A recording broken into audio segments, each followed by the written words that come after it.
Muri wa mugambi wa leta ujanye no gukinga ibiza n'isibe, ishiramwe OXFAM rigiye kumara imisi rikora ibikorwa bijanye no guca inzira z'uruzi Kajeke, uruzi rusanzwe rubangamira cane cane abarimyi bo muri komine ya Gihanga. Dukurikire NIBARUTA asanzwe arongoye umugambi wo gukinga ibiza n'isibe, aho atubwira imvo nyamukuru yatumye bahera gukorera ku ruzi Kajeke. Icatumye duhaguruka gushika ngaha ku ruzi Kajeke muri komine ya Gihanga nuko twaronse intumbero nshasha ya leta nkozi, batubwiye bati umugambi wose aho uciye ugire ico usize mu bene gihugu kigaragara. Rero twaravuganye n'ishirahamwe OXFAM dusanzwe dusangiye umugambi wo gukinga ibiza no guhangana navyo. Hanyuma rero turaganira, turabashikiriza iyo ntumbero nshasha ya leta, turabwira rero tuti hariho uruzi Kajeke rumaze igihe rutera imihana rukonona indimo mu kiyaya cago. Guhera muri 2006 urwo ruzi rwarasheshe cane cane, rero abantu barima ngaha mpande y'uruzi bagasatura inkombe kugira ngo amazi ashobore kuja kuvomera mu ndimo zabo. Amazi agacaja ari menshi, agaca hagura, agaca rero asesa. Ibintu vyagiye kuyangara cane cane muri 2016 aho ururuzi rwatera rukaja no kuzura imva z'abitavye Imana bashinguwe mu itongo ryo ku Mpanda.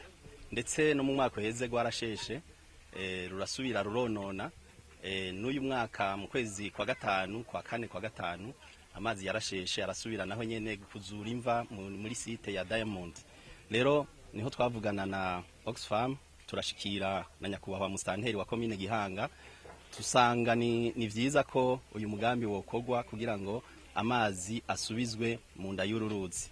Aha rero ibikorwa bizokorwa mu kiringo c'imisi 20.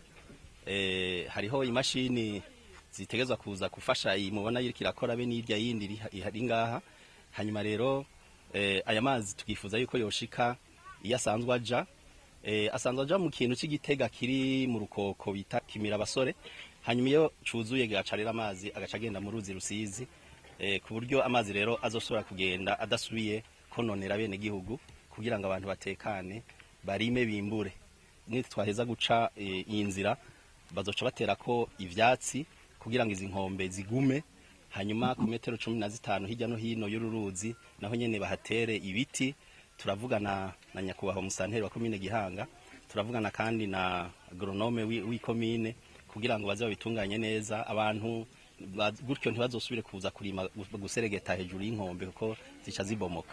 Nayo kubijanye n'integuro itekanya inyishu yo gutanga mu gihe ibiza bishitse, NIBARUTA amenyesha ko bari ku kivi. Turi ku kivi mu gutegura ya migambi twita mu rurimi rw'igitirano plan de contingence. Izo nteguro rero zitegekanya inyishu yo gutanga mu gihe ibiza bishitse. Rero turabikora mu makomine, turabikora mu ntara no ku rwego rw'igihugu, turafise iyo nteguro. Ubu rero turafise na Nyaburya duheruka kuronka ya karata y'amangenge ahanze igihugu. Turafise rero urutonde rw'amakomine, turazi neza ikiza kanaka kiri mu ikomine yihe. Ibi rero bikaca bidufasha kubimenya no gushobora guhangana navyo, ahubwo tugasaba n'ibisata bitandukanye by'ubuzima bw'igihugu kugira ngo bikoreshe iyo karata kugira ngo bashobore gukora integuro ziterambere mu bisata vyabo. Kubijanye nuko umwimbo waciye bamuke mu barinyi bo muri komine ya Gihanga biturutse kubiza n'isibe, musanteri wa komine Gihanga Ndayisaba Leopold amenyesha ko nubwo abarinyi bahomvye ngo bobandanya bakinga mu ntumbero yo guhangana n'ibiza n'isibe.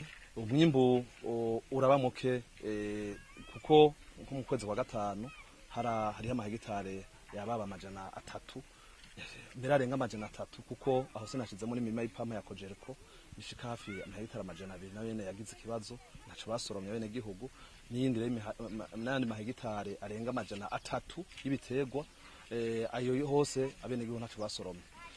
Ubu naho kumbure kwera izuba, navuga ko umenga nici ryaje, naho nyene murabona ko imirima yononekaye, ntaco bene gihugu biyumvira kuzohava basoroma. Nkumva yuko hariho uguhomba, usanga n'abene gihugu mu kurima barakoresha baraka ingurane ahantu hariya, izohava bigorana gushora kwishura izo ngurane baba barafasha. Bisigura yuko abene gihugu by'ukuri hariho uruhombo, ariko hanini murabona ko ivyo biza byose biva kuri twebwe, biva ku bikorwa by'abene gihugu. Naco gituma tusaba yuko twokwijukira guhangana n'ivyo biza maze dukinge.